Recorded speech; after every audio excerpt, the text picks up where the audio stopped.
Don't you love it when things are both easier and more affordable? Like when the rain washes your car for you. Or like when you save up to 10% by bundling your renters and auto insurance with USAA. Bundle with USAA and start saving. Get a quote today.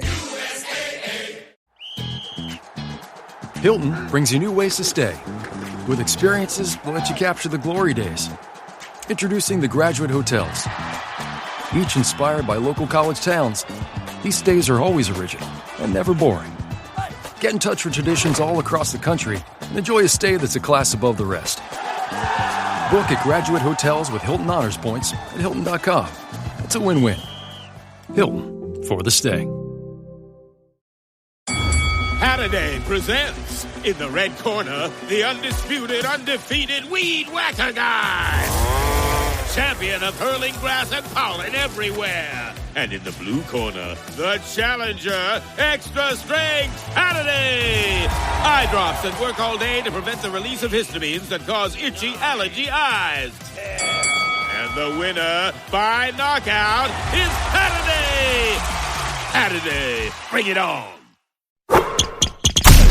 From the Fifth Quarter Studio in Madison, Wisconsin, you're listening to the Basketball Leadership Podcast. Here are your hosts, Steve Collins and Greg Berg. Hey, Coach. Welcome to the Basketball Leadership Podcast. I'm so excited you decided to join. Before we jump in, real quick, go over and check out Coach Berg's website, gberg.gumroad.com. It is awesome. You will not be disappointed. It's a little bit of everything. There's free resources over there with a preseason checklist, off-season playbook, all sorts of great things. Go over and check it out. All half of it's free. I should yell at him for all the free stuff he's giving away, but it's great. His team leader OS is awesome. So go over and check that out. Also, when you're there and you're thinking about it, go over and check out teachhoops.com for coaches who want to get better. You take that leadership, you take all the stuff that I have built over the last 30 years to build a nationally ranked team, to be nationally ranked, to win 3 state championships. Everything I have learned over the last 30 years is in teachhoops.com. Go over and check it out. I don't think you'll be disappointed. 14-day free trial. And let's head off to the podcast. Bye. It could be too. All right. Welcome to the Basketball Leadership Podcast.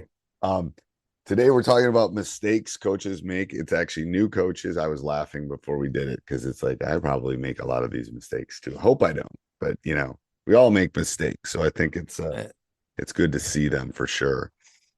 I think this certainly applies to new coaches. It's easy, but this applies to all coaches. I find myself constantly reflecting on these over my career. I still do. But they're just good reminders for all of us. So number one is obsessing over X's and O's. I go through this every year. I've been at this for a long time. I love X's and O's. I absolutely love it. And so I spend the whole off season gathering all this stuff. And then you get to the season and how much of that stuff do you really use? Not as much, you know? So it's real easy for new coaches, I think, to get consumed and worried about that.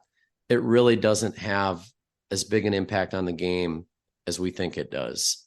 It definitely, you have to know it, but it doesn't have to know it. Influence. Yes. But things like culture and leadership are way matter more in the end than that. Number two, worrying about making others happy.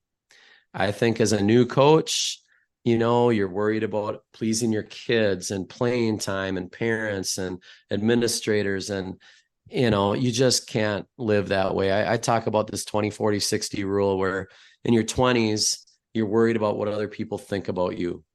In your 40s, you don't care what other people think about you. And I'm not in my 60s, you know, you aren't either. But as you hit your 60s, you realize no one was thinking about you to begin with. You know, true. And it's so true. And the thing is, I remember one of my, a mentor of mine basically said, no matter what happens, there's always going to be somebody like, you can only keep 12 to 15 kids. So it's you're cutting some kid and he's going to be mad. Yeah. Yeah. It's not like, you know, in some regard, you play AAU, they only bring 9 guys on their team. They all get to play, everyone, you know what I mean? But you have a team of 15 kids, you're going to play, you know, maybe 8 guys consistently in a game. It's you're navigating a whole lot of stuff that you have to keep together. You can't overpromise things. You just have to be honest with kids. Yep. And that is the third one, is overpromise playing time for players. I have some coaching colleagues that have had sons that are, played at Division I, mid-major basketball, who had this frustration with the coach.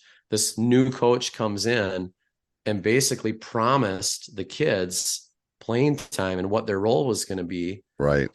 And would not have this difficult conversation. And my coaching colleague called the coach. He's like, I don't care what his role is going to be. Like, you have to decide that as a coach, but you can't string him along. Right. Like, you got to be honest and just be upfront and say, this is what I see you, because when you say something and you don't deliver it, that is the worst spot for anyone to be in. Right. And, that's happened at the college level too. So, but at the high school level, it's very important that you don't do that. Right. I agree. Yeah. Go back to those courageous conversations. You have to have those. You really do. Number 4, avoid communication with parents. Shy away from, that conversation. And I'm not a person that we don't need to be meeting with parents, talking about playing time and things like that, but be proactive is my point. Be proactive at your PAC meeting at the beginning of the year. I send weekly emails to parents, giving them the plan for the week, like over communicate with the schedule and the stuff that you can control. It shows competence to your parents. It does. And part of your job, when the tough times come, they need to believe in their heart that you're a very competent coach and you're with it and together. And that helps you get through tougher times.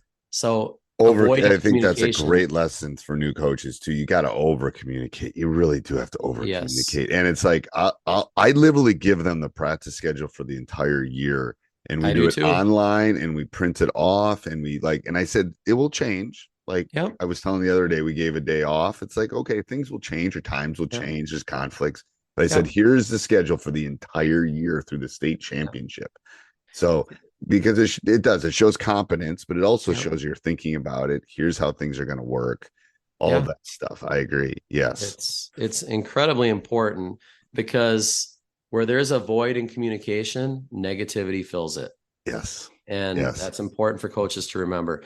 Number 5, not clearly defining team roles. We've talked about that a lot, but one of the most important things you can do as a new coach, any coach, define roles for your team, talk about them often.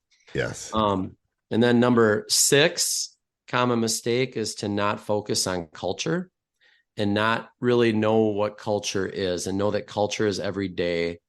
And when you don't address things as they happen, you're killing your culture. And if you don't do that over time, all of a sudden you look back and you're like, what the heck happened? So culture is every day, and that's got to be the number one job of a coach.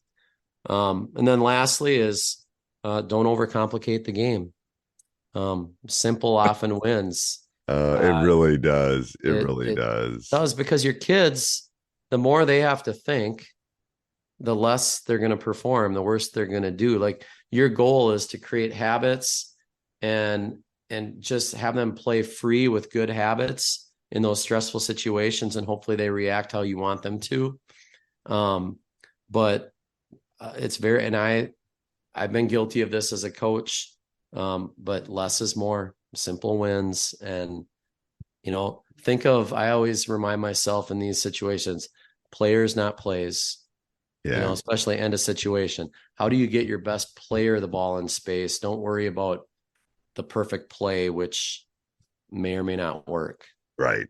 No, I 100%. It's you got to have things in your toolbox, and that's why it's a long season, especially for high school coaches. It's 4 months. So you can keep putting tools in the toolbox. Yeah. But you're still probably going to go to that favorite hammer. Yep. Or that favorite thing in that toolbox, which is great. And that's what you should be repping and working on. I love having lots of tools in the toolbox by March. Yeah. Because all of a sudden, maybe we've been running man, and then all of a sudden we come in playing your team and my man's not working. I want something. I'm going to go, I need a needle nose pliers. So I'm going to go over and grab it, see if it works. to maybe to fix the door jamb or whatever. I'm using fixing, but it's true. So I agree. Yeah. And especially because it's a long season, I think that's an important thing. You can do things like I throw a ton of junk at the wall, like throwing a bunch of mud on the wall and you see what sticks. Yeah. There's things that look good on paper that don't work for your team. And it's good. It's a long season. Throw something new in. Yeah, if it works. And if it doesn't, you get rid of it. Yeah. Yeah. Like I know. It's like some stuff we've done this year. It's like that didn't work. We haven't run it. We haven't run it in 3 weeks. Probably never run it again. It's still there, but probably not going to run it. All right. Till next week, Coach. All right. Thanks.